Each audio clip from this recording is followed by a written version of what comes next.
Welcome, everyone.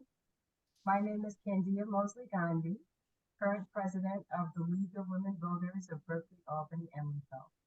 Thank you so much for joining us for this fall meeting. We're fortunate to have a panel to share with you this evening. Each panelist will give a 20-minute presentation, followed by a brief 10-minute Q&A section. During the Q&A and during the presentation, feel free to enter any questions you may have in the Q&A feature of the Zoom webinar. We will do our best to make sure that a few questions are posed to our panelists that haven't already been previously addressed in their in their presentations. But first, I'd like to introduce the MC for this evening, Angelina Reyes, who is the co-president of the League of Women Voters of Fremont, Newark, Union City. And she's also a fellow League of Women Voters Alameda County Council member. So now I will turn it over to Angelina. Angelina? Thank you, Candia. Our first speaker will be Alameda County Treasurer Hank Levy. Treasurer Levy.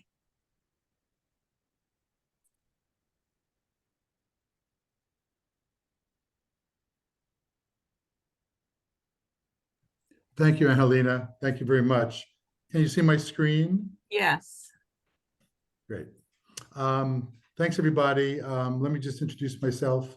My name is Henry Levy. I prefer to be called Hank. I can't remember whoever called me Henry. I don't think I like that. I've lived in this area for 50 years, all in the same neighborhood in South Berkeley and North Oakland. I was a CPA for many years. You may have, those of you who live here, you may have seen I had an office on College Avenue above Barclays that then became the Golden Squirrel. I retired from my practice in 2016. I was appointed to my job in 2017, and then I ran for election in 2018. Okay, if I know how to advance this. I think just want to start out. Just go back for a minute. I'm really interested in promoting involvement and engagement by everybody, by citizens in general, and by the League of Women Voters. I really, I think that's what elected officials are supposed to do, and that's a value I hold highly. I think one difference between the people on this call and some other elected officials and most elected officials is that we actually run things. So if, I think that your job, I think that the job of citizens are, if you can figure out, if your concern is within our bailiwick, within our jurisdiction, we can help you. I mean, we don't fix potholes. At least me and Jenny and Phong, we don't fix potholes. So if you have a pothole, we can't help you. But if you do have anything involving what we do, so you do have to, if you learn what we do, we can help. And that's why I really like this role, because I'm not just an elected official. I run a department. I actually do something, and so I can relate to both staff in this, in the county, in the cities, and I'm also an elected official. So I have to answer to the people, which also means that, our power is limited. We don't create policy. We have no voting power and expenditures, which is how policy gets enacted. So there's some limitation. So it's, we have executive, sort of like the federal government.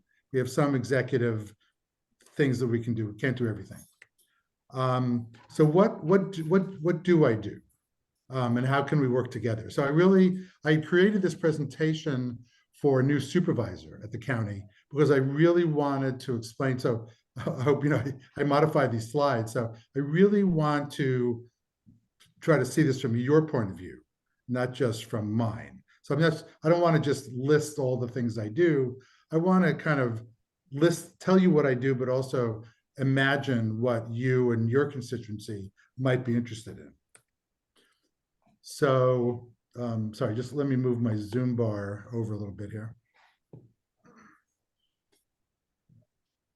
So these are the way in which I see my job: tax collection, treasurer, deferred compensation, pension plan trustee, finance advisory committee, and economic development.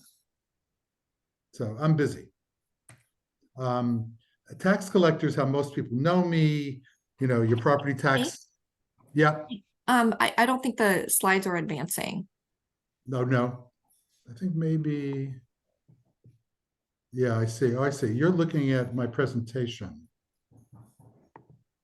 Hold on. Let me see.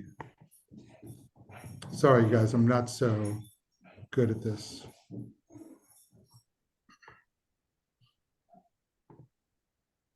It's on my other screen. Let me, can you see like one big screen now? Yes. Good, okay. Let me rid of the bar, okay. So, so tax collector is how most people know me. We collect a number of different taxes. The ones mostly how I'm known is the real property taxes, but we have different types of taxes. One of them, as you can see, is unsecured, so I have relationship in some ways to all the businesses in the county. Another one is with business license taxes in the unincorporated part of the county, which is interesting. I was just at a meeting today, has a lot to do with, you know, economic development in the unincorporated part of the county, which, as you may know, is Castro Valley, Cherryland, Fairview, San Lorenzo. What might be your interest, you know, if you have any issues with tax collections, understand the differences, that the different types of taxes that are paid. I have a blog, by the way, and I spend a lot of time on my blog. I really urge you all to sign up for it. You know, I've spent a lot of blog posts trying to explain to people how to read their tax bill, so which is going to be very confusing. One big issue that I deal with as a tax collector is delinquent and defaulted properties. I think I'm becoming pretty well known to be publicizing the fact that I have the ability to transfer tax defaulted property is a property that's gone over 5 years of delinquency. A lot of we don't kick people out of their homes if they can't afford it. So it's not about that.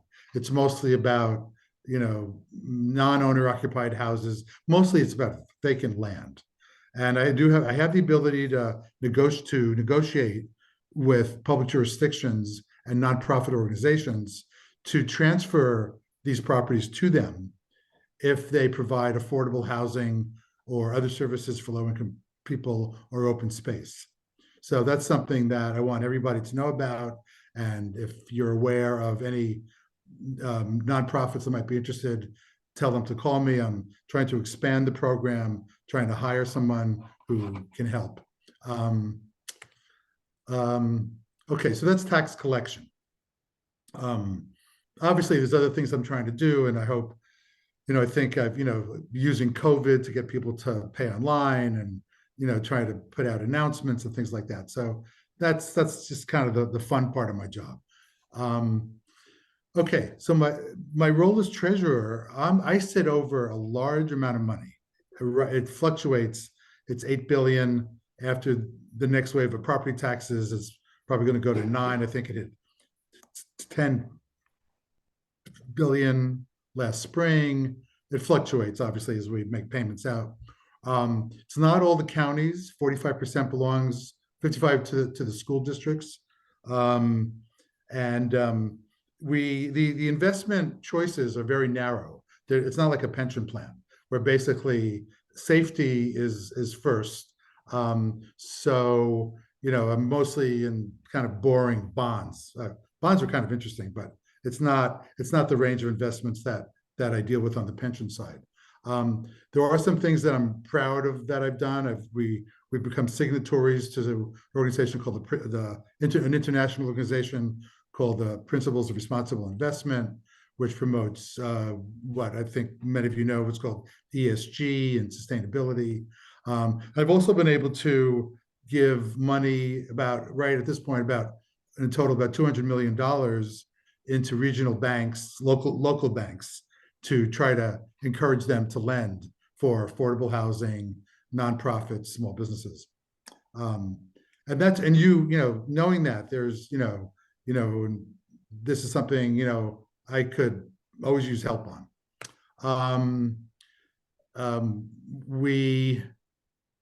Because I relate to the schools, I have a very good relationship with the Alameda County Board of Education, which has been good for banking. So that's been really interesting. I've had it in my mind to try to do more with financial literacy programs, which is really critical, especially with our low-income communities and our students. This is what I talked about $200 million with about 10 banking partners. Obviously we're here to help them. It's very easy. It's very easy to enter this program. I spent a lot of time thinking about the retirement of county employees. I don't really run, I have a manager. But I sit on top of our deferred compensation plan. Deferred compensation plan is like the government equivalent of a 401k program. In government speak, it's a 457 program. I think a lot about the financial wellness of county employees, and also trying to figure out about retirees. Fortunately, most, not all, most county employees are covered by our pension plan, which goes a long way to help them retire, and provides a large degree of giving them financial security and financial wellness. However, a lot of them, there's a couple headwinds. One is that there was pension reform 6 years ago, and now over the next period, we're going to see more people who were covered under that reform retiring, and they're not going to be having as good a pension as the pre-pension reform folks. And then also, wages aren't keeping up probably with inflation. So we're going to have people who probably might be going more into debt. So it's not as if just because you come work for the county, you're all set. This is a little bit about the plan, and again, this presentation was for a supervisor who I was trying to explain how the plan worked. I'm trying to do more financial wellness at the county. Right now, it's a little fragmented between a couple different departments. So I also sit as a trustee on the pension plan, what's called ex officio. So it's part of my office. It's made up of 9 trustees. It's got a pretty big staff. It's a separate entity from the county of Alameda. The offices are actually right across the street from Oakland City Hall. We don't get a lot of attention by the public. We don't get a lot of attention actually by the labor unions. You'd expect that they might be more interested in what we invest in. It's also about $10 billion actually. So, it's like, I would love it if more people paid more attention to what we did in terms of sustainability and, doing things that were for the good of, not harming the earth, not harming people. There exists a finance advisory committee at the county level, of which I'm a member. It primarily is in the business of issuing the debt. Alameda County, because, knock on wood, it's been, the financial situation for the county is very good, and we have this $10 billion fund as that I sit on as treasurer. It hasn't needed to issue a lot of debt. It has, I think the only debt on its books is for the Coliseum, and which is another story we could talk about, and way before my time. And then also slightly before my time in 2016, issued low-income housing bonds. And that's about it. It's a AAA rated institution. It's been conservative in its spending. That's why its excess has grown. So this committee is not that active. Economic development, it's not really part of my job development, but I think for a couple of reasons. One, because of my role in these tax defaulted properties that I explained before. And also I think, and also I realized that there's some very positive things that I can do as treasurer. That was what I said before about working with local banks and encouraging them to, promote economic development. And I think just because of my values, there's a lot of things that I can do in this area. I have been working with our community development agency. This morning, in fact, I was at a meeting in North Hayward, right on the edge of the unincorporated area. Might have even been in the unincorporated area. I think it's right on the edge. Talking about economic development in the unincorporated county. So this is becoming more important to me. There's a movement, I don't know if you know about it, there's a movement to create a public bank, which would be, have government money be to try to, be aligned with the mission of what governments want to do. And so I'm very involved in that. I think that's it for my presentation. Available for your questions. Okay, I don't see any questions right now. Let's see. They may be coming through now. There's a question. Coming up? Okay. Regarding employee pension, what does it will help them in their retirement really mean? Well, a pension means that someone has, it's sort of like Social Security in the sense that that there's a promise for them to get a certain amount of money monthly for the rest of their lives.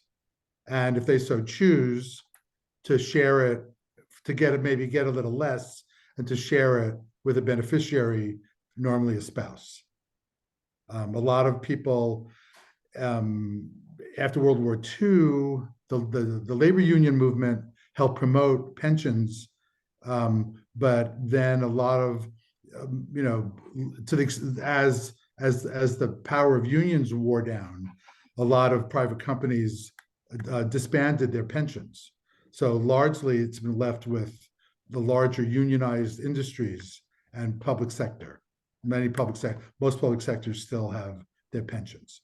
So it's in Alameda's case, and in most cases, it's funded both by the employer and the employee, sort of like Social Security.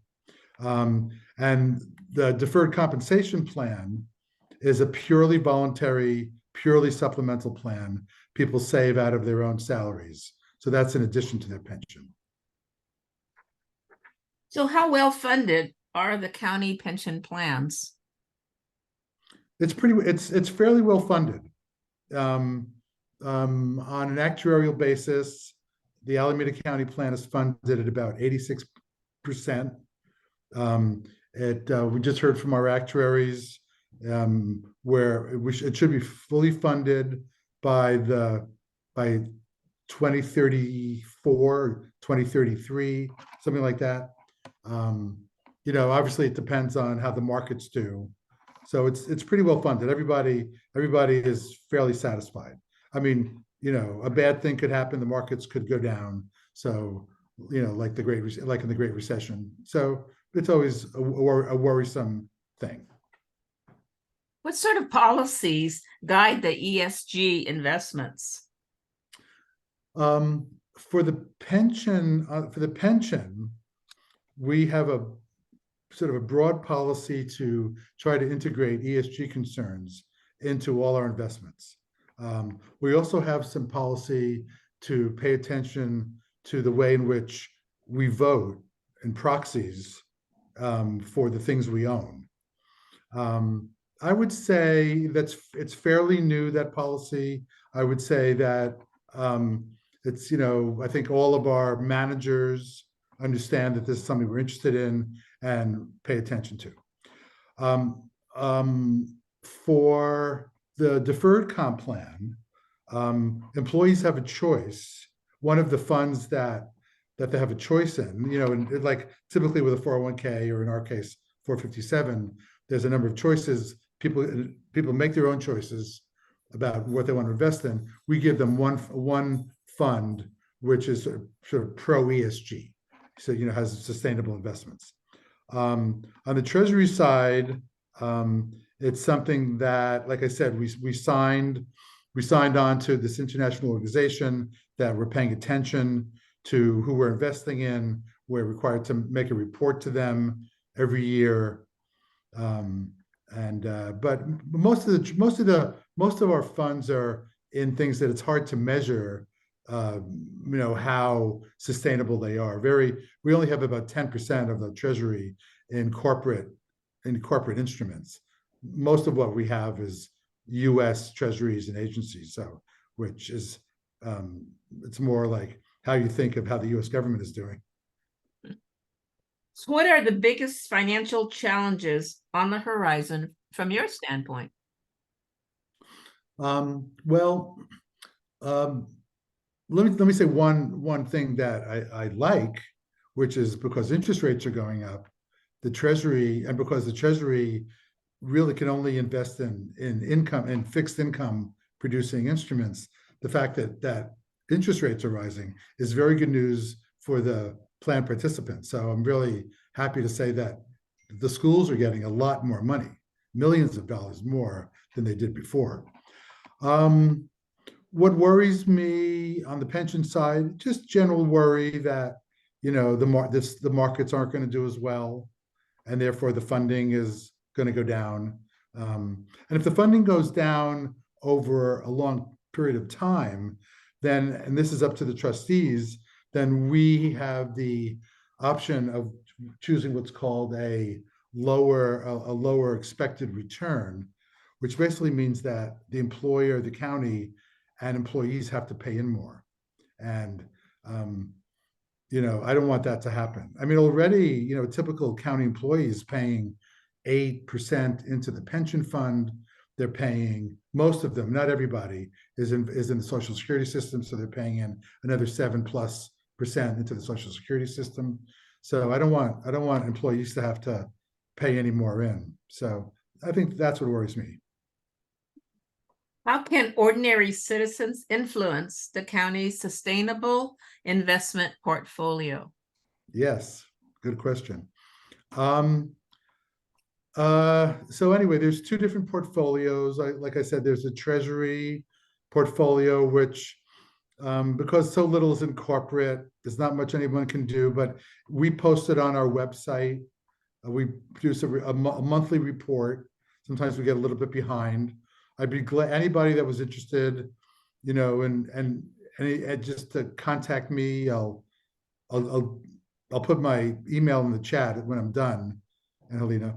On the pension side, it's not as, we get a snapshot report of what the investments are. It's a good question. I'm actually not sure.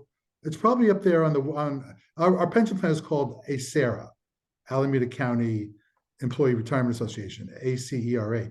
That's a good question. Actually, I'm not sure how easy it is to find out what our investments are. That's a good question. And again, anybody that's interested, contact me. So are you on your website or the Alameda County website? How would an ordinary person go to find it? I'll put my personal email, I mean my county email, into the chat. But people can also probably get to me through our website as the Alameda County Treasurer. Ah, okay. We appreciate your efforts to be transparent by using the technology as websites and ways to find out information. Thank you. Yeah. How do you guys feel about getting text messaging as a reminder to pay your bills? I'm thinking about that. Uh-oh. Twice a year. At least. I don't have any other questions. Candia, do you see any more? I think we're good. Are there any last minute comments? I don't think so. I think we're good. Okay. Thank you, Treasurer Levi. You're welcome. Thanks very much. I'll stay on and listen to my friends, Fong and Jenny. Great. So our next speaker will be Berkeley Auditor Jenny Wong. Auditor Wong, welcome.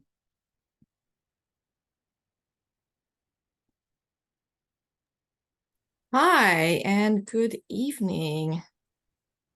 Let's see. Okay, great. Everyone see and hear me okay? Yes. Fantastic. All right. Well, thank you for having me this evening. Thank you, League of Women Voters.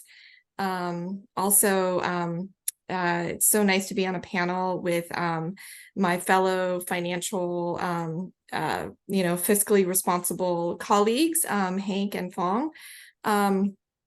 Today, what I'm going to do is just share with you our recently released audit in a couple months ago on staffing shortages. So this was on staff retention. And before that, let me just give you a quick overview about my office. We are independently elected office. I came into office in December of 2018. And so I've been there for a few years. We have charter authority to access information to conduct our independent office, our audits. We follow auditing standards. Our mission is to promote transparency and accountability in Berkeley government.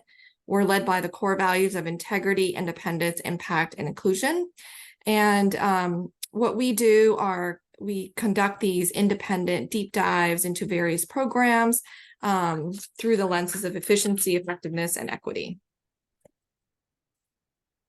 So this really is just showing you that what are the auditor goals? My goal is to improve government. I think a lot of us are here to do something similar. I just wanted to quickly share with you that in June, the City Council adopted a resolution endorsing the auditor's office to implement a whistleblower program. This will take in complaints on fraud, waste, and abuse in city government. And I just wanted to thank the City Council for this endorsement. It'll help us establish a strong foundation with our commitment for transparency and accountability in government. And so stay tuned for updates. We will be launching that in the coming months. All right, so on this topic of staff retention, staffing shortages. So we did this audit I'm going to go over why we did this audit, the objectives, finding, recommendations, management response, and an update on the management progress, which I'm happy to say that there's been much progress made. So why did we do this audit? And why is this important? Employee retention is an organization's ability to keep employees and reduce turnover. When we don't have adequate retention, there's understaffing, and this kind of staffing shortages can, for example, increase the call response time for the 911 dispatch center, or it can increase the risk of fraud in financial oversight roles. So we did this audit because we had found issues with employee retention in our past audits on police overtime, 911 dispatch or staffing, the fire department. So there were a lot of different audits that pointed to this overall issue. It was also important because city staffing challenges can really impact almost everyone who lives in, works in, or visits Berkeley. So our objectives included answering the questions of how do staff shortages affect city services? What is the state of employee satisfaction? Because that can impact how much, the satisfaction of employees in staying and retaining that employee. 3, what internal factors affect the city's ability to fill those vacancies? 4, how does telework affect the city's ability to retain employees? And finally, 5, how does the city use data to address the staffing shortages?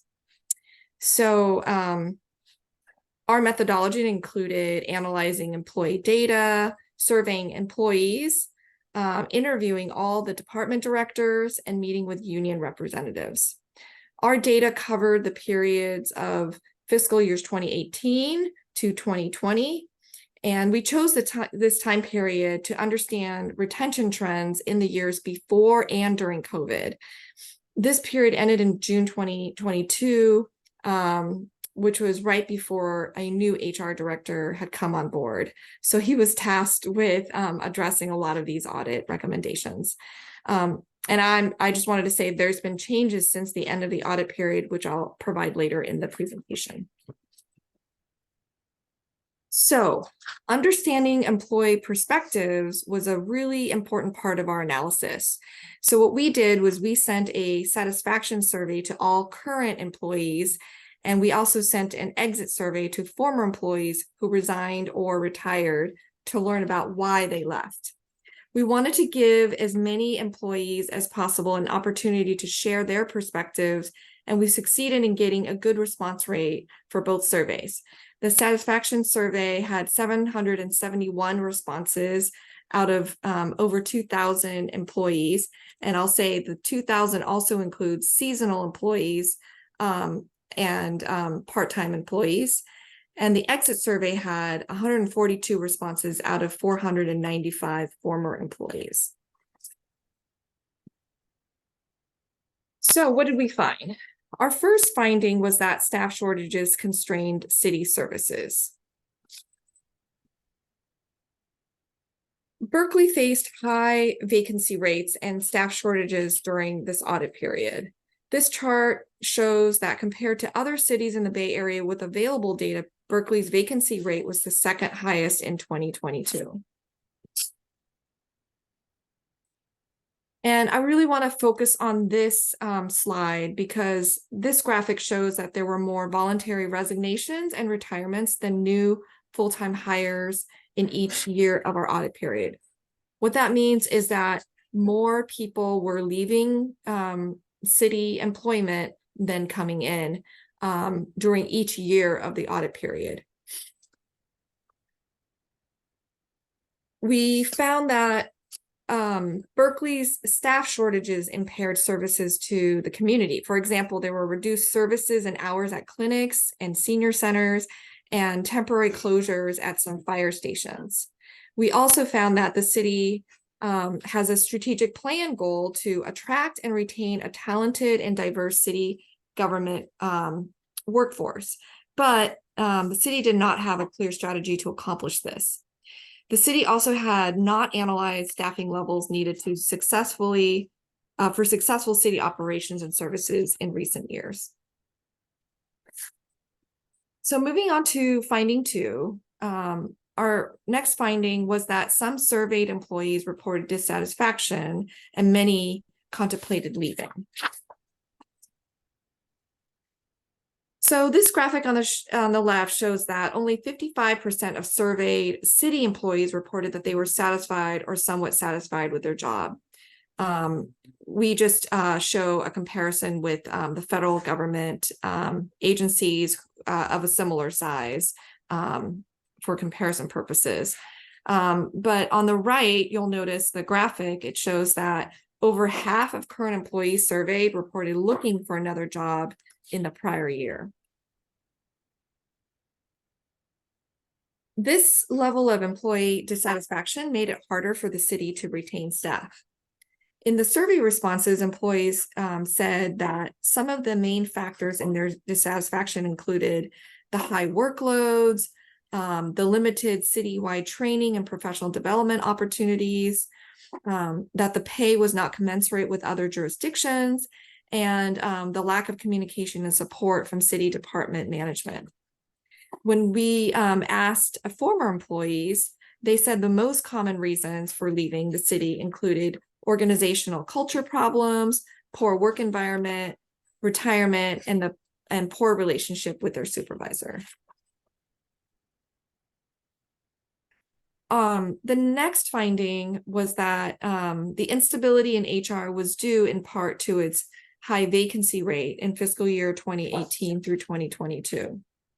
At a point in time count in 2022, HR had the highest departmental vacancy rate of 45%. The average tenure of HR staff at that time was only 3.1 years compared to the citywide average of 10.4 years. So you had a lot fewer staff, and the staff that was there had not been there for a while. So that resulted in challenges. Let's see here.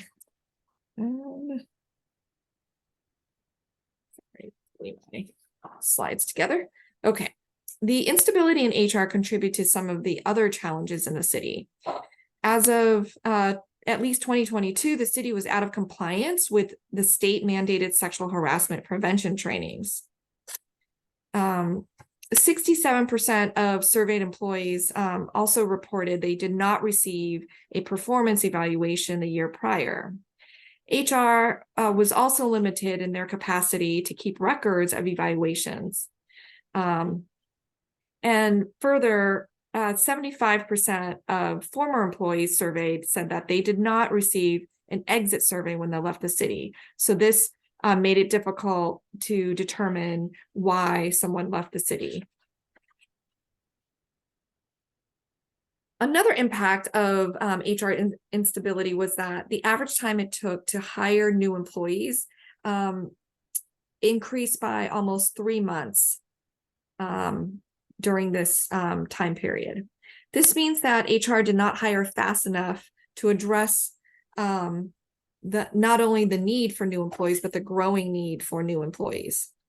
Another explanation for this increase is the citywide hiring freeze, which was a cost-saving measure during the COVID pandemic that lasted through September of 2022. And the process for requesting exemptions for hiring freezes lengthened some of the hiring timeline. The increase could also be in part due to the way the system for the personnel data, NeoGov, calculates the hiring for continuous exams. So that may have been a contributing factor as well. Some of the procedures were ineffective and may have contributed to challenges with the hiring and internal processes. So HR generally did not use modern hiring processes during the audit period, such as advertising positions in LinkedIn or university job boards. Some department directors that we spoke to also noted that the management approval process for new positions had slowed down the hiring process. Some hiring managers said they never received training from HR on the hiring process. And HR's instability also affected internal services such as onboarding. More surveyed employees were dissatisfied with the onboarding process than satisfied. So moving on to finding 4, our finding was that telework can be a positive benefit for the city, but the current policy is limited.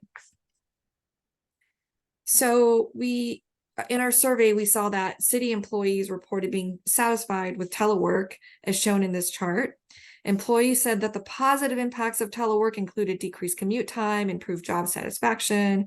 It's worth noting that not all employees have jobs that can be done remotely. However, there is a strong support for telework among employees who can telework. And so we wanted to make sure we share that with management. Telework can also have additional benefits to the city. One potential benefit is the environmental impact. By allowing employees to work from home, we estimated that the city could reduce its own carbon emissions, as shown in this graphic. We also found that the city's telework policy was not comprehensive and lacks certain accountability components. In this table, the red X's in the green column indicates components that Berkeley's policy lacks, such as the eligibility, guidance, and expectations for communication from teleworking employees. Our last finding was that the city lacked reliable data to address the staff shortages. Specifically, the city did not have reliable data on retention trends, employee satisfaction, information about diversity, equity, inclusion, and accessibility. And this table on the left shows you that some of the important information from the personnel data system was unable to produce reliable reports on vacancy and turnover rates. And without this data, they can't report on retention trends and can't see if they're improving or if things are getting worse. The city also had very little data on employee satisfaction, and they don't share that data with the departments. The city also has a goal, as I mentioned earlier, about attracting, retaining talented and diverse workforce. However, in recent years, the city did not report on the employee demographic data needed to track progress towards these goals. So we made a lot of recommendations. Some of them included establishing retention goals, considering the staff capacity around new legislation, taking steps to address employee satisfaction, improving the recruiting and hiring process, expanding the telework policy to align with best practices, and regularly collecting data on employee satisfaction and DEIA. And city management and HR agreed with our findings, conclusions, recommendations, and provided an action plan to address them. So I'm happy to report that management has already made progress on some of these audit recommendations. Here are some examples of some of the areas that are being addressed. After our audit was launched, the city manager actually launched a separate initiative addressing some of the same issues around employee retention. So the city, I just wanted to share like really good news. City has hired twice as many new employees as the number of people who left the city during the first half of this year. So that's a great improvement. New hires are still exceeding separations for every month. I've been tracking this except for September. So the overall trend is very positive. Also, HR's vacancy rate has improved. As of today, they have filled 22 out of 26 budgeted positions, and some of these additional positions are newer that just got added. So that's really positive. HR is also developing new trainings for employees, ensuring compliance to those trainings, working towards modernizing the hiring process, improving recruitment and onboarding, and improving the data quality. So with the hiring, they now have an online testing with remote proctoring to increase accessibility and expand the pool of eligible applicants, as well as allowing weekend and evening options to promote equity for people who have the need to do it in the evenings. Their recruitment process, they're engaging in a marketing firm to improve the city's overall recruitment process. They are working on really doing a better job in their materials, promoting some of these jobs. So going out to take photos of the various work sites, from the marina to Zero Waste, Mental Health Center to the Rose Garden, to really understand what each job entails. Also, the city of Berkeley has become a subscriber to LinkedIn Recruiter. So the city has priority placement for vacant jobs, meaning they can target people with relevant experience directly to apply for those City of Berkeley jobs. And the onboarding process has a new software, in-person introductions to the city, familiarizing folks to city policies, benefits presentation, and also setting aside that first day for the employee to take their mandatory training to increase the compliance with the issue we pointed out. They're also working on cleaning up a lot of the data and systematizing the data. It's been years of data that's inconsistent. So, that's really positive. And so I just wanted to, say publicly how much I appreciate the city manager and HR for their cooperation on this audit and really for making these wonderful changes. And also to all of the employees and department directors who provided their perspectives in the surveys. And also my staff for putting together this audit. And that's all I have. Thank you. Great, thank you. I have some questions. Have you or HR had an opportunity to understand what can be learned from cities that have the best retention rates?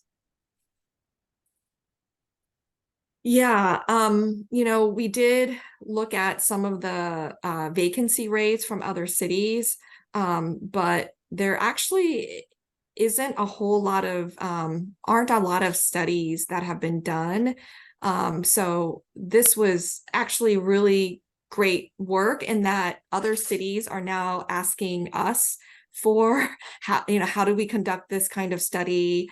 And what are the different types of data we need to collect? How do we what are the survey questions we should be asking? So unfortunately there isn't a lot out there, but we did we did look out there for other models. And I think I know the city, is in touch with a variety of other cities in the Bay Area regularly to see how other cities work, but I don't know about this particular topic. Great. A 37% return by current employees on answering their satisfaction survey seems a little low. What do you make of that rate? That's actually a pretty high rate of in a survey. And again, like I said, that includes a lot of the seasonal workers. So I think we have about 1,400 to 1,500 employees that get paychecks every 2 weeks. So if you were to take the active employees, getting 700 responses, these are voluntary responses, is really quite high. Thank you. On your presentation, you did explain some efforts that are underway to improve the city's work environment and culture. Can you add anything else to that? I'm sorry, can you repeat that question? Sure. Do you know what efforts are underway to improve the city's work environment and culture? Well, the city manager has initiated this program called the Employer of Choice Initiative. And there are a variety of different aspects to that program to really better engage with employees and conduct feedback, improve communication. So there are some of these additional ways of improving the culture within the city that the city manager has initiated. So how many are in your staff? The performance auditors allocated in my staff, there's 5 people who do this kind of work in my team. Yeah, we also, because we have to follow the auditing standards as outlined in the charter, we have to get trainings constantly. So in auditing, we have to, I think, get 80 hours of training every 2 years. So it's a lot of continuous improvement and training. And I'm really fortunate that I have a staff that really loves to do that and get better at it, because we all have to just get better at what we do, or we're not going to be relevant. What would you do first if you could expand the work of your office staff? Oh gosh, we and this can be a conversation for another time, but we have a long list of possible audits that are requested of us from city council, from various employees and department heads to community members. So what we do is we have to, because we have a small staff, we can't obviously audit every single department and every single program. So we do a risk assessment to determine what is of a higher priority and do it that way. So if we did have more staff, we would take on more audits and you know, we did get an additional staff to start the whistleblower program. And so we'll see how that goes to see if we need additional resources. But, you know, right now I'm just very fortunate that Berkeley believes in independent auditing. You know, because I'm elected, I you know, report to the people of Berkeley. And so I can be truly independent. So I'm very fortunate that Berkeley really believes in having independent auditing and a staff that can do that work for the people of Berkeley. Do you have a next big audit that you have planned or intend to challenge? We have a variety of audits on our audit plan. You know, one is looking at a ballot measure FF, which is on, you know, the fire department's additional funding. We have an audit that on environmental health that we'll be working on. And then we also have on there homelessness audit for the future. So we'll be working on those in the future. Okay. I have one last question. If surveyed former employees say that they left for employment with cities that offer higher compensation, is the city considering increasing staff compensation? And how do cities provide wage increases?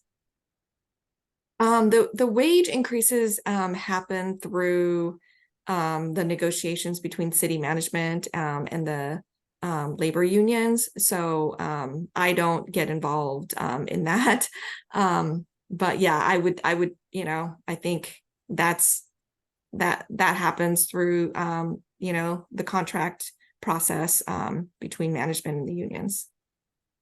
I believe that concludes my questions. Thank you very much for all of the information and all the work. We appreciate all the work that you do for the city of Berkeley. Thank you so much. And I'm going to drop our newsletter in the chat. So if anybody's interested in signing up for a newsletter, I don't send one out that often. So if you're interested in getting updates when our audits come out, please sign up. Thank you. Thank you. Will that be in the chat? Are you putting that? Yeah, I'll put that in the chat in a bit. Okay, great. Our last guest of the evening is Assessor Law, Alameda County Assessor Phong Law. Welcome. Good evening, everyone. Thank you for inviting me here. I know you've been sitting through Jenny and Hank, and as thrilling and exciting as their presentations were, I'm going to try not to use a slideshow right now and not take up too much of your time because I can only handle so many slides. So I have my intern Ben here actually ready to go with my slides, and he's actually a student at Cal right now. I'm going to tell him to hold off for a second, and I'm going to see if I can go without it just to try and entertain you without slides. All right, so I always get asked the question, what is the assessor doing? What is my job? And I jokingly and somewhat seriously say, it is my job to tell Hank Levy how much to collect. This last week, if you own property in Alameda County, you got a nice little letter from Hank with the tax bill on it. That tax bill comes from the value that my office derives on your property. And that value is Prop 13 protected, which means it is typically based on the purchase price of your home whenever you bought it, plus 2% a year, no more. The assessor has the discretion in a down year to reduce that value. It is my job to determine the actual value of every piece of property, which includes land and buildings, and every piece of business equipment in the county. When I say business equipment, think about this. I mean factory equipment, machinery, desk, tables, computers. Everything that goes into a business is taxable. And most people don't realize that. Does someone want to, too bad this is not interactive. I was going to ask the question, does anyone want to tell me what the highest taxed assessed organization in Alameda County is? I mean, if you want to put it in the chat, I'll come back to it in a couple of minutes. If someone can tell me what it is, I'll give you the answer later. And if you get the answer right, I'll think of a prize to give you. And it's not going to be a property tax reduction, I'll tell you that. But this last year, what we saw was that the market started changing. We saw interest rates go up, and we started seeing home prices hit its peak towards the summer of 2022. So what we decided was anyone who bought a home from March 2022 through December 2022 received a discount on their property taxes. And you'll see it in the tax bill that Hank just sent out to you. We determined by zip code anywhere from 5 to 10%, and half the zip codes in the county received a reduction for those who bought during that time frame. It is my job to make that determination. It is also my job, and this is where people get confused because they didn't realize this is part of what the assessor does. I also decide who does not have to pay property taxes. Nonprofits, certain hospitals, certain churches, certain affordable housing projects. And everyone thinks, well, if I'm a church or a hospital or an affordable housing project, am I exempt from property taxes? And the answer is a legal answer. The answer is it depends. And people sometimes get angry because they don't understand how it works. I'm going to give you an example of what we investigate and what we find out. Just like Jenny, I also have auditors in my office. And it's the auditor's job to investigate certain things, to look at whether these people who, for instance, are asking for a property tax exemption should get one or not. Here's an example. Stanford University Hospital Foundation. They have become one of the biggest property owners in Alameda County. You think, what's Stanford doing in this county? Well, they bought up a bunch of office buildings, mostly in Emeryville, very expensive buildings, and they signed a piece of paper that says, Mr. Assessor, please exempt these buildings. We're using it for Stanford Hospital Foundation purposes, which sounds legit. If it's a hospital, it's tax exempt typically. We went in, we looked at it, and something didn't add up. There were doctors in there, but we couldn't tell that they were Stanford doctors. And Stanford kept telling us they're Stanford affiliated doctors. We had to ask the question, what is a Stanford affiliated doctor? Well, what we found out was a Stanford affiliated doctor was someone who just was a tenant of Stanford. They're just paying rent to Stanford. So Stanford was buying the buildings as a real estate investment, not necessarily to use as their hospital facility. Because of that, we removed the exemption from property taxes and we forced them to pay property taxes. Some people don't like that. So as you can imagine, we get sued quite a bit.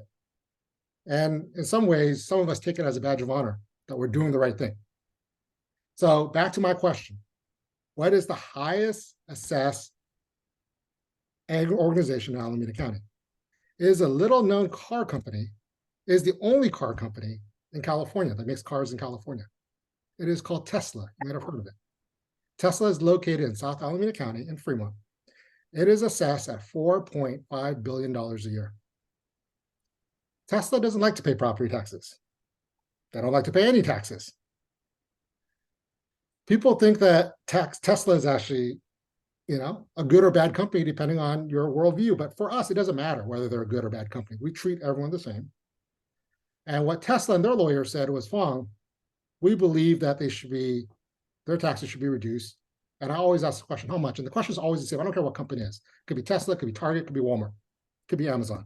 They always come back to me and say, Phong, it should be cut in half. Sure enough, they said it should be in half.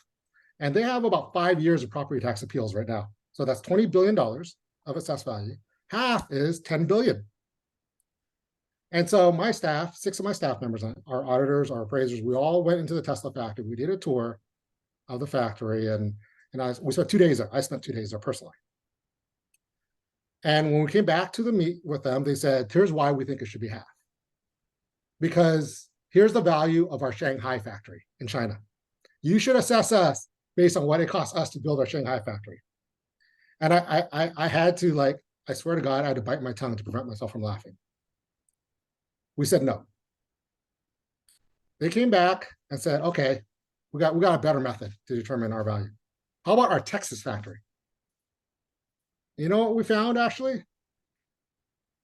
Because of Proposition 13 in California, and because in California you pay 1% property taxes, in Texas you pay 3%, that's assessed every year. There's actually less in property taxes in California than there are in Texas for the Tesla fund,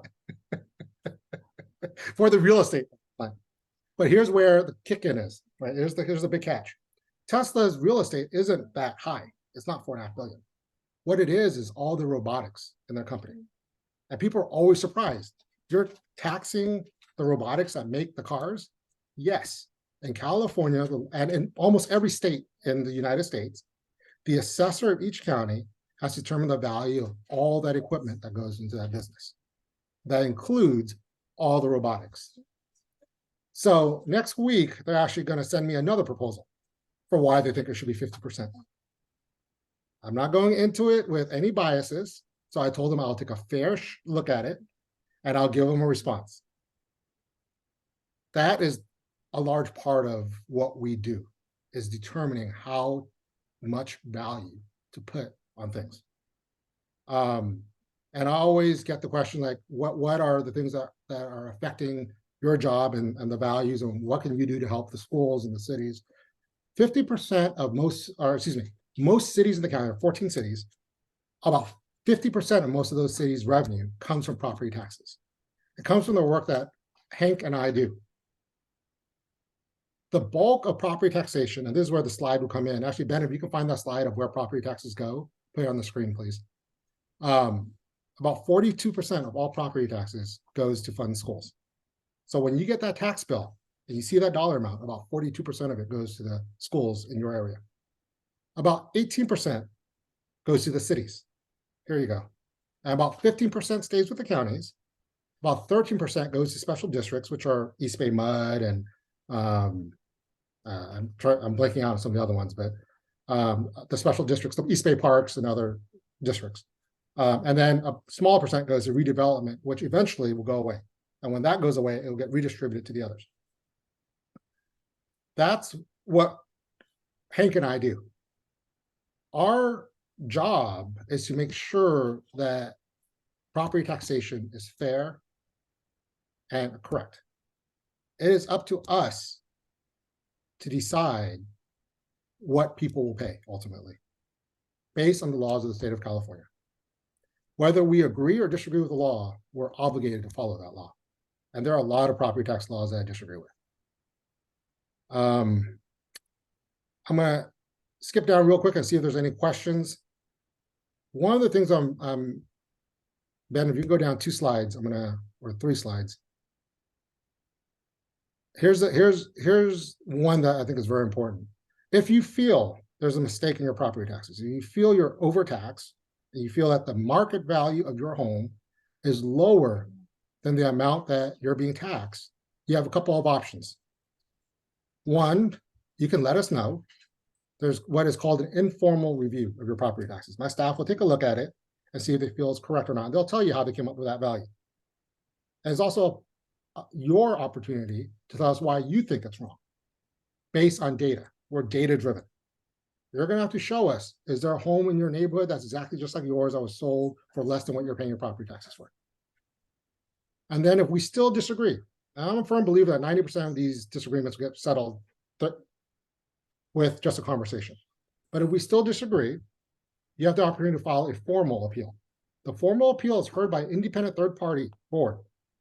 And that board will determine what the amount is. Whether I agree with them or not, they make that determination. They're not associated with my office in any way. Now, I'm not going to a long lecture, but I have a long lecture about California's property taxes and the biggest change we've seen in California's property tax laws since Proposition 13 passed in 1978. In 2020, you, the voters, passed Proposition 19, which changed how you could pass property onto your children, and how, if you are a senior, how you could take your property tax value with you to other counties in the state. I'm not going to go into it because it's actually an hour-long presentation, but I'm going to say, next slide, Ben. If you have questions, and there are legal questions in nature, what I created was a free legal clinic. We trained a bunch of lawyers to help people who have these questions. You can sign up for a free 30-minute consultation with this lawyer. We partnered with the Law Library and the Bar Association. They meet every 3rd Friday of the month, and you can sign up for a free session with these lawyers. If you have any other questions, you could, next slide, Ben, you can always reach out to us. And I'm going to give you one word of caution though. This week is probably our busiest week when it comes to phone calls because Hank just sent out a bunch of tax bills to everyone. So people end up calling us. We get about 400 or 500 phone calls a day. And like Jenny said, she's not the only one that's understaffed. We're understaffed. We're having trouble hiring auditors and appraisers as well. So please be patient with us. I have a commitment to the taxpayers of Alameda County that we will get back to you within, if we can't get to you on the phone right away, we'll get back to you within 24 to 48 hours. Even if the answer is we need a little bit more time to get back to you because we don't know the answer right now. Please be patient with us. We'll get to you if you have any questions whatsoever. And that is all I have for you. Oh, one thing, the importance of our jobs and why we really appreciate and love where we're at. Hank, Jenny, myself, we're all independently elected officials. We work for you. We don't report to someone else but you. So if the city council for Jenny or this board of supervisors for Hank and I have an opinion of something that is different than ours, it is irrelevant in the sense that we do what we think is right, irregardless of what the political situation may be for the elected board members or council members.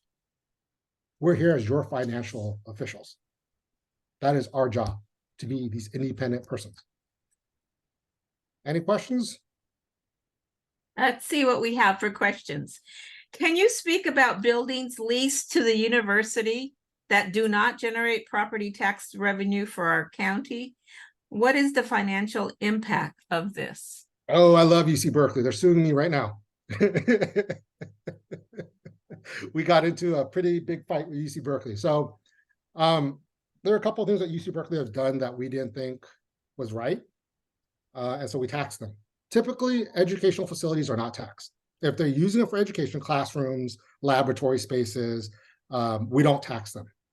However, if they use it for a non-educational purpose, they are subject to taxation. If it's government-owned property, like University of California-owned property, and they lease it to a private company, for instance, they lease some of their buildings to companies like Microsoft and Bayer. There's a special provision of the law that's called the possessory interest. When government property is used for private benefit, in that situation, that's what it is. They pay a possessory interest property tax, and we calculate that tax, and we determine whether that tax is present or not. UC Berkeley decided that they don't believe in that tax, and they don't believe that what their leases are doing is subject to that tax. So we tax them on several different things. One thing that we're fighting them on is a parking garage where the operator and the person collecting all the money and keeping all the money is a private company. So the campus had them build a parking garage, and the private developer gets to keep all the revenue from that parking garage. The school doesn't get it. Private developer gets it. So we said that is public land used for private benefit. So it is subject to taxation. UC Berkeley does not believe it is, and so we're going to go to court on it. I'm trying to think of the question again. It was UC Berkeley. What is the financial impact of that? So that's potentially millions of dollars to the city of Berkeley, to the school districts in Berkeley, to the special districts around Berkeley. And look, I know that the decisions I make have ramifications to the cities and the schools and everything else, but I'm going to make my decisions not based on the fact that there is a ramification, but based on what the law tells me to do, whether it's right or wrong or not, irregardless of whether a city or a school may be hurt. I understand that, or helped. I understand that is the result of my decision, but my decision can't be based on that, or can't be decided by that. So think about it, each building, when we make that decision, if we exempt them, that's hundreds of thousands of dollars to millions of dollars per building that is either paid or not paid in taxes. And I believe UC Berkeley and the city of Berkeley came to an agreement about how much UC Berkeley should pay in addition to the city to help with the services that are provided as a result of UC Berkeley's effect on the city of Berkeley. So I know that the campus is aware of its effect to the city, and I'm sure the city is aware of it as well. And some of these decisions that we make at the assessor's office will affect that as well. Hope that answered that question. Good, thank you. Why are some churches not exempt from paying property taxes? That is a great question, because a church is not a church. There are different churches. There are different types of churches, left and right. I'm not talking about, and I use the word church as a generic term that includes temples and mosques and every other religious institution you can think of. So there are 3 exemptions for property taxes that religious groups could apply for: a church exemption, a religious exemption, and a welfare exemption. The church exemption is the easiest one for them to get. They have to use it for religious practice. And religious practice is defined by the state of California, not by me. I don't determine what is religious practice, the state does. And they tell the assessors, if they're doing this with the land, then they're exempt, right? So it could be, and it's worship related activities. Some of the churches have decided, you know what, we're not going to just use it for that purpose. We're going to use it for other purpose. We're going to rent it out as a party hall. I had one church in Berkeley take their parking lot and rent it out for BART parking because it's across the street from the BART station. They were charging $15 a day per car. Once you do that, and you're on a church exemption where you're only supposed to use it for church purposes, you are no longer exempt from property taxation. And trust me, some of the churches were not happy with me when we took away their exemption. I said, look, if you don't like it, change the law. Don't get mad at me. Like, get mad at the legislature who wrote the law, right? And then the religious exemption is basically if you use it for religious schools type situations. And again, you have to use it for that purpose. And then the welfare, which is the most broad exemption, a lot of churches don't like to ask for that because with the welfare exemptions, you can do social services, but you can't use it for private gain, private parties and other things. But a lot of churches don't seek the last exemption because it requires them to fully disclose their financial situation. A lot of churches don't have to file income taxes, so they don't like to disclose their financial situation. And the church has to also own the land in order to be exempt under the welfare exemption. So a lot of churches don't qualify because they don't meet those criteria. Those that do will get property tax exempt status. Those that don't won't. And there was actually an article recently in the Oakland Side that where the reporter brought to our attention that they believe that a religious organization was improperly using their space. And by the way, we don't have the bandwidth to go out and investigate everyone. I only have 30, well, I have positions for 35 auditors, but I only have 20 some odd auditors because we can't hire enough people. So we can't go out proactively look at everything. Now there are 500 taxable parcels in Alameda County. There's only 30 of them, if I'm fully staffed, that can go out and audit things. And I have 40 appraisers on top of that. So that's 70 staff members that can do that type of work. In Berkeley, I'm gonna tell you a slightly funny but kind of annoying story because it caused me a little grief.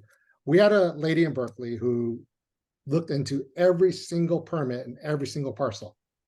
And she questioned why we did not increase the assessment for every single permit that she could find. Now, we looked at, I put a bunch of staff time into it to look at it to see if she was correct or not. And out of the, I don't know, hundreds of permits that she sent to us saying, Mr. Assessor, you didn't do your job, you didn't assess these people, we looked at all of them. We found 4 that were possibly mistaken. And 3 of them, it was because we never got the permit. But, you know, God bless her, you know, she's keeping us on our toes, making sure we do our work. But I don't think her neighbors were very happy because when we had to investigate them, we had to start asking the neighbors, is this what you really did with your house? And it's just part of the job, right? We got to look into, we have to invest, if it comes to our attention, if something's brought to our attention, we have a duty to investigate it. It's hard when this is interactive. I can't tell whether you guys like my stories or not, whether it's funny or not. I think it's pretty funny, but hell. Genuinely I interesting. do this every day. Very interesting. Why did you decide to run for this office, and what is your academic and professional background and experience that led you to become the right tax assessor? Oh, I'm going to get in trouble whenever I answer that question. I ran for the assessor because I hated the assessor's office. That is an honest, true answer. I went to college and law school. My first job out of law school was actually at the district attorney's office in Alameda County. The district attorney at that time was Tom Orloff. The chief deputy at the time was Nancy O'Malley, and Nancy O'Malley, who later became the DA, was the person who interviewed me and hired me. I did not have a good experience there when I was there. That's a long story. And then I realized, you know, if I'm not going to be in government service, I'm going to go make a ton of money. So I went to a real estate law firm. This is during the first, you know, peak in the real estate market. I was representing billion-dollar clients. And my father came to me and said, you know, why are you working 80 hours a week to make someone else rich? Why don't you come back to the family business? My father, I'm an immigrant to America. I'm a refugee from Vietnam. My parents came to America. They didn't speak a word of English, didn't have a dollar in their pocket. Right. My mom and dad, my dad picked lettuce in the fields of Alameda County, South Alameda County. My mom worked in a garment factory. And it was a social worker from Alameda County who told my parents through a translator that they can go to Chabot Community College for free as a refugee. And so they went to community college, got their degrees, and started their own small business. I came back to my dad's small business after I left the law firm. And being a finance guy with a background in finance, I looked at his taxes. And I realized the assessor was overtaxing him by assessed value of about $1 million a year in excess. And I thought that was just wrong. And I called the assessor's office. They wouldn't help me out. They told me I had to just go file an appeal. They wouldn't talk to me about it. So I filed the appeals for my father. I won every year and they still wouldn't change it. And I got so angry at them. I just said, if this job ever opens up, I'm going to run for it. So I'm so angry at you guys. 8 years after that, I didn't think it would ever happen. I get a phone call from someone in the assessor's office. They said, hey, Phong, you know, the assessor didn't file to run. And this is 3 p.m. The filing deadline is 5 p.m. I'm down in Fremont. Filing is in Oakland. Now, I'm a lawyer and I think of myself as a pretty smart man. And all smart men know when you don't know the answer to something, the first thing you do is you call your wife. So I called my wife and I said, what do I do? And she told me just go drive to Oakland, get your name on the ballot, and there's nothing to talk about if you don't. So just get it on there and we'll talk about it over dinner. So I drove up to Oakland, and I've been involved in politics long enough to know what it takes to get on the ballot. I knew I had to collect signatures and write a ballot statement. I called a bunch of my friends. I said, hey, meet me at the courthouse in Oakland. I'm gonna get on the ballot. I need you to sign my petition. When I got to Oakland, 10 of my friends were there waiting for me at the courthouse. They were running around downtown Oakland collecting signatures for me while I was in there writing my ballot statement. I wrote my ballot statement in about 15 minutes. I didn't have a campaign account, so I had to write a personal check for $27,000 to be on the ballot. I didn't tell my wife about that part until later. And so sure enough, you know, foot in mouth, complaining about government, saying how government sucks and I could do better. I was on the ballot running. And unfortunately for me, I got elected. So I got into the job and I started seeing all these problems at the office. I started fixing them one at a time. First problem I saw was we had a warehouse filled with tens of millions of documents, paper documents. And when a person in my office wanted to work a file, they had to send someone, they sent a clerk to the warehouse to pick up the documents and take it back. And we had clerks in our office with little carts with files, dropping them off at people's desks. I looked at them when I got there and I said, this is 2019. Like, come on, we have computers. So I was able to work with the state, and the county wouldn't give me any money to do any of my projects. So I went to the state of California. I convinced the state to give me $3 million of state money. And we hired 25 college interns like Ben there. And they sat there all summer long, scanning in every single document. And after 2.5 years, we got everything scanned into the office. So we're trying to go paperless for various reasons. My other commitment, because I grew up in South County and I see the need in East County, I said residents shouldn't have to drive up to Oakland to get services from the county. And because most of my staff no longer live in North County, people live in San Joaquin County, Contra Costa County, I opened up a satellite office. So that way the residents could be served in Dublin. And my staff who live out in Livermore and Tracy and up in Contra Costa County can easily get to work. It's right next to the BART station, literally. So we could better serve the residents of Alameda County who don't live in North County. So I started seeing all these problems in government and just tried to fix them one at a time. And I'll be honest with all of you, there's usually many days where I'm slamming my head against the wall, wondering why does it take so long to get things done? It took almost 2 years for the county to negotiate that lease for me in Dublin. I looked at the county council and I said, you know, as a real estate lawyer, I've negotiated more of these leases than you have in your whole career. Let me do it. And they looked at me, they said, Phong, you can't do it. The county rules don't allow you to negotiate these leases. Even though you have experience to do so, you can't. So I had to just sit back and accept that those are the rules. What I've come to learn is there's a process for doing everything. And as long as you learn that process, you can still get things done. Hank and I are now working on a project to get low-income financial services, free check cashing, no longer paying payday loans. If you know the history of payday loans, Hank and I are trying to get rid of it. We just came to an agreement in the parking garage today about how we're going to do it. These are things that I see in terms of what government can do and how we can better serve the people of our county. That's why I'm here. I've told everyone I'm here as long as I feel like I'm still making a positive impact, because I made a ton more money when I was in the private sector. And as you saw my little daughter, I have a 1-year-old and 8-year-old. At some point, I need to make enough money to send them to college. So I don't know if I can keep this job forever, but as long as I'm here, I'm going to do what I can to make an impact. And once I feel like I can't make an impact anymore, I'm going to be out, right? Because I want the next person to come in with fresh ideas and new ideas. Because at some point, I'm not going to have new ideas anymore. I want the next person to come in who succeeds me to have even better ideas than I had, and hopefully take the office to the next level and serve the people of this county even better. It was this county who gave me so much. It was this county who gave me the opportunity to be where I'm at. If it wasn't for that social worker from Alameda County who went to my mom and dad and said, here's what's available to you, there's no way I'd be here, right? My dad got that education. He was able to open his business. That business paid for me to go to college and law school, paid for my sister to go to college and medical school, paid for my brother to go to college, right? And because of that, we all have these great lives. And it all started because of the people in Alameda County. And here, and I'm going to spend 2 more minutes and go over why my dad came to, how we came to Alameda County. When my family fled Vietnam, I come from 5 generations of fishermen in my family. I'm the 5th generation. I'm the first not to do it for a living, which is great because if I had to fish for a living, I'd starve. Because we were fishermen, my parents had the opportunity to flee on the boat. And the United States policy in Southeast Asia from 1975 to 1985 was anyone who fled Southeast Asia would be picked up and given refugee status and allowed to come to America. We were picked up by the USS White Plains, a Navy supply ship, after 2.5 days at sea. We were taken to a refugee camp. At that refugee camp, my father was asked, where do you want to go? He had an uncle who had fled the year before, and his uncle was in Union City, California. And so the only place my dad knew to say was Union City, California. And that's how I ended up in Alameda County. And that's why now I'm your assessor. So, any other questions?